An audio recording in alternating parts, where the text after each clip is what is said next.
Does Abel's name really mean vanity? Vanity can be defined as excessive pride in oneself, or merely worthlessness or pointlessness. But Abel did what was right in the eyes of Jehovah. He worked hard, he offered his best, and his offering was accepted. So why do we say his name means vanity? Clearly, Abel wasn't prideful, or even worthless or pointless. His essence was about obedience. He was generous and faithful, and most importantly, his works were accepted by Elohim. The Hebrew word for Abel is hevel, and hevel really aligns more with the idea of emptiness, not prideful worthlessness or pointlessness or even vain, just emptiness. And his life was empty. No wife or children to make his life fulfilling, just hard work. He came and died with nothing to show for his existence, except for the small notation that his offering was noticed and accepted, literally lifted up by Jehovah, his reward for his hard work. But what if I told you that that's not all there is to say about Hevel? What if his legacy was expressed as both the introduction and the conclusion in King Solomon's writings in the book of Ecclesiastes? Looking at Ecclesiastes chapter 1, verse 2, "Vanity of vanities," says the preacher, "vanity of vanities, all is vanity." There is so much to unpack here. I should first start with some Hebrew wisdom. You usually don't see this in your English Bible, but in Hebrew, sometimes words are repeated 2 or 3 times within a sentence. Since the Creator doesn't waste words, we have to understand that these repetitions are there for a reason. Typically, if a word is repeated 2 times, it magnifies the depth of the word by telling us to pay attention because the word is important. And if it's 3 times, it's considered of even greater importance. One of the times where it is replicated within the English is Isaiah chapter 6, verse 3. "And one cried unto another and said, Holy, holy, holy is Jehovah of hosts, and the whole earth is full of his glory."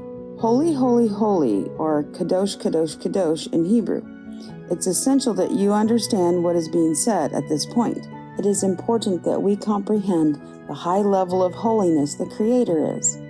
So the more times a word is repeated, shows the reader the added importance of what is being said. Now back to Ecclesiastes chapter 1, verse 2. Here we see vanity used 5 times. Actually, it's at least 7, as 2 of them are in plural form, although the plural form isn't limited to just 2. Here it is in Hebrew.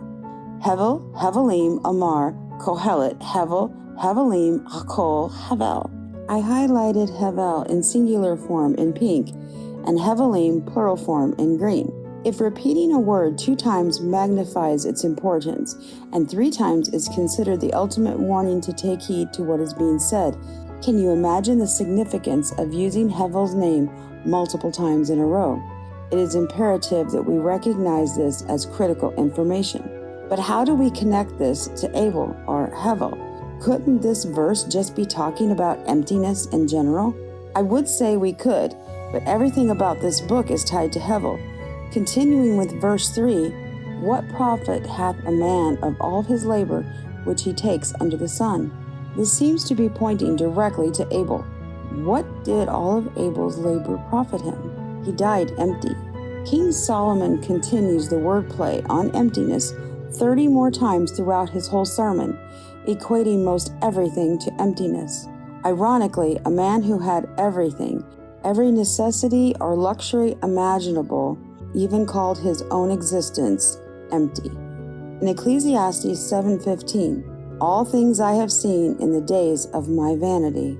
Oddly enough, King Solomon concludes his sermon with the same phrase as he opened with, Ecclesiastes 12:8. "Empty emptiness," says the preacher, "all is empty."